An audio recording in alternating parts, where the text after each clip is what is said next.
یہ China radio international کی Urdu service ہے۔ بیجنگ اسٹوڈیو سے اب تک کی اہم خبروں کے ساتھ میں ہوں زبیر بشیر۔ سب سے پہلے خاص خبروں کا خلاصہ۔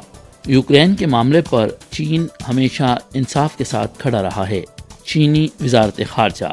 چین کی دوسرے ممالک پر امریکی ہیکر حملوں کی شدید مخالفت، اور دنیا چین کے سرمائی اولمپکس کے کامیاب انعقاد سے بہت کچھ سیکھ سکتی ہے، ٹائم میگزین کی رپورٹ۔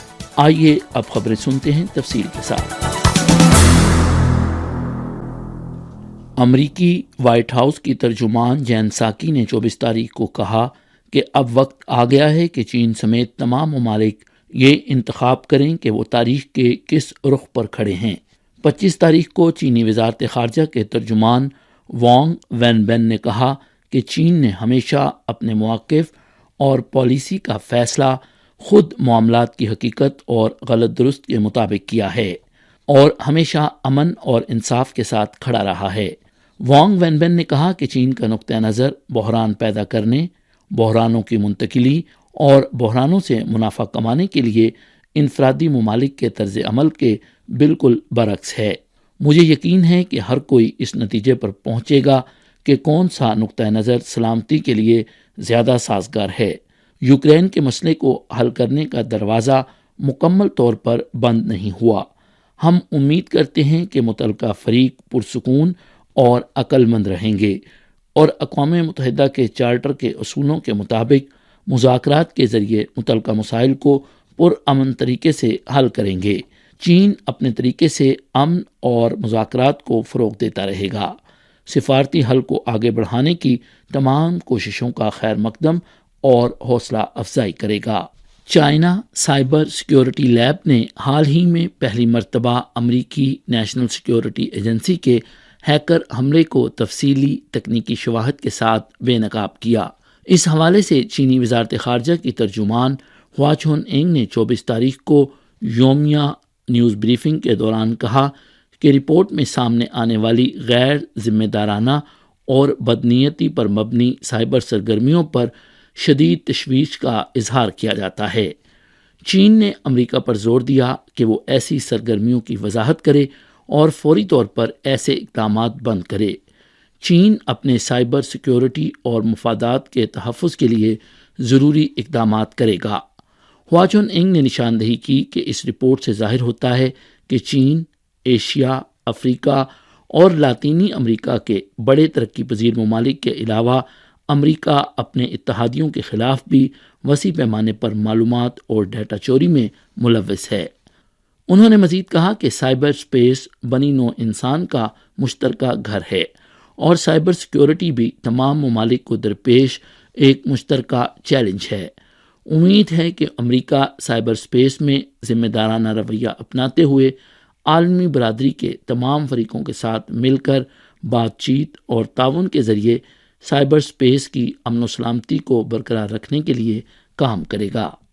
چین کی وزارت خارجہ کی ترجمان ہوا چون اینگ نے 24 تاریخ کی یومیہ میڈیا بریفنگ میں امریکی محکمہ انصاف کی جانب سے نام نہاد چائنا ایکشن پلان کو ختم کرنے کے اعلان کے حوالے سے کہا کہ یہ اقدام گزشتہ امریکی حکومت کی تباہ کن میراث ہے، لہٰذا اسے بہت پہلے ہی منسوخ کر دیا جانا چاہیے تھا۔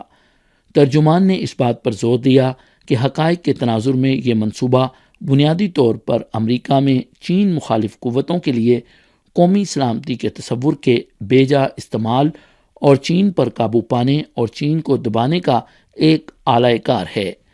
چین کی وزارت خارجہ اور امریکہ میں چینی سفارت خانے نے متعدد مرتبہ امریکہ کے ساتھ تمام سطحوں پر اپنی تشویش کا اظہار کیا اور امریکہ پر زور دیا کہ وہ اس منصوبے پر عمل درآمد ترک کرے۔ ہوا چون اینگ نے امریکہ پر زور دیا کہ وہ چین کو خیالی حریف کے طور پر استعمال کرنا بند کرے، چین کو بدنام کرنے سے گریز کرے اور چین اور امریکہ کے درمیان معمول کے تبادلے اور تعاون میں مداخلت بند کرے۔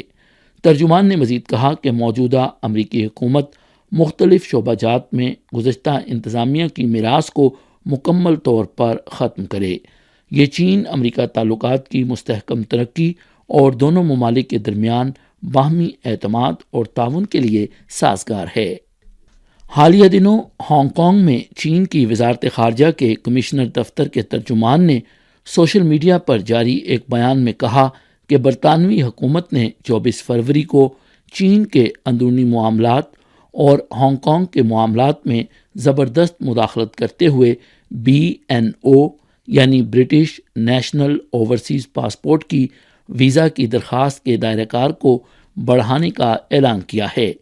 یہ بین الاقوامی قوانین اور بین الاقوامی تعلقات کے بنیادی اصولوں کی سنگین خلاف ورزی ہے، جس کی ہم شدید الفاظ میں مذمت اور سخت مخالفت کرتے ہیں۔ ترجمان نے نشاندہی کی کہ برطانوی فریق نے چین برطانیہ مشترکہ اعلامیے اور چین اور برطانیہ کے درمیان طے پانے والے میمورنڈم کے متعلقہ معاہدوں کی کھلم کھلا خلاف ورزی کی، چین کی سخت مخالفت اور سخت جوابی اقدامات کو نظر انداز کر کے بار بار BNO کے معاملات میں ہیرا پھیری کی، ہانگ کانگ کے قومی سلامتی کے قانون کے بہانے چین مخالف قوتوں اور ہانگ کانگ میں انتشار پیدا کرنے والے عناصر کو پناہ دینے کی کوشش کی۔ ہم برطانوی فریق پر زور دیتے ہیں کہ وہ فوری طور پر اپنی غلطیوں کو درست کرے اور ہانگ کانگ کے معاملات میں کسی بھی طرح کی مداخلت بند کرے، ورنہ برطانیہ کو اس کا نقصان اٹھانا ہوگا۔ امریکی ٹائم میگزین کی ایک رپورٹ کے مطابق وبا کے خلاف چین کے کامیاب تجربات قابل تقلید ہیں۔ چین نے سادہ، محفوظ اور شاندار بیجنگ سرمائی اولمپکس کا جو وعدہ کیا تھا وہ پورا کر دیا۔ ایک ایسے وقت میں جب دنیا میں وبا اب بھی پھیل رہی ہے، ان مقابلوں کا محفوظ انداز میں انعقاد آسان کام نہیں تھا، لیکن چین اس کے باوجود دنیا کے سامنے ایک شاندار اولمپکس پیش کرنے میں کامیاب ہوا۔ سرمائی کھیلوں کے شروع ہونے سے صرف ایک ماہ قبل عالمی سطح پر کووڈ-19 کے کیسز کی تعداد 1.44 ملین یومیہ تک پہنچ گئی تھی۔ اس خطرناک صورتحال کے باوجود چین نے انسداد وبا کے شاندار انتظامات کیے اور دنیا بھر سے آنے والے کھلاڑیوں کو ایک محفوظ ماحول فراہم کیا۔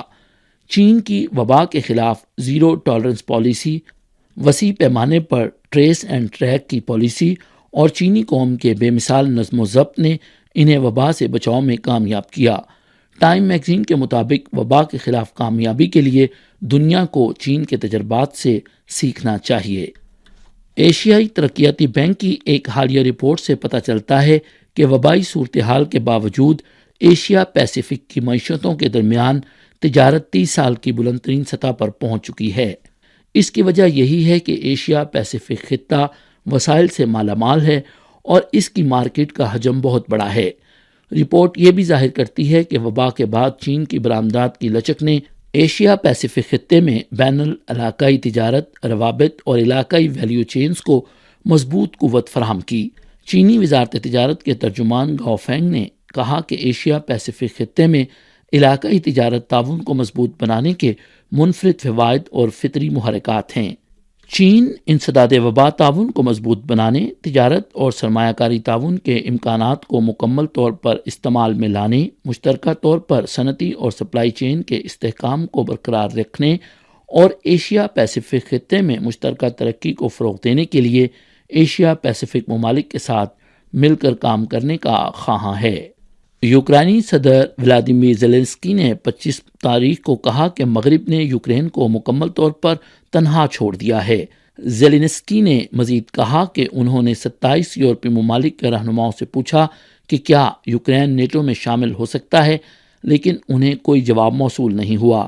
زیلنسکی نے مزید کہا کہ یوکرین روس کے ساتھ یوکرین کی سلامتی اور یوکرین کی غیر جانبداری کی ضمانت سمیت دیگر موضوعات پر مذاکرات سے خوفزدہ نہیں، کیونکہ یوکرین ابھی تک نیٹو کا حصہ نہیں ہے۔ بین الاقوامی جوہری توانائی تنظیم کے ڈائریکٹر جنرل گروسی نے 24 تاریخ کو کہا کہ تنظیم یوکرین کی صورتحال پر گہری نظر رکھے ہوئے ہے اور اس نے تمام فریقین پر زور دیا ہے کہ تحمل سے کام لیتے ہوئے یوکرین کی جوہری تنصیبات کو خطرے میں ڈالنے والے کسی بھی اقدام سے گریز کیا جائے۔ یہ تھیں چائنا ریڈیو انٹرنیشنل کی اردو سروس سے اب تک کی اہم خبریں۔ زبیر بشیر کو اجازت دیجیے۔ مزید خبروں کے لیے دیکھیے ہماری ویب سائٹ، پتہ ہے urdu.cri.cn۔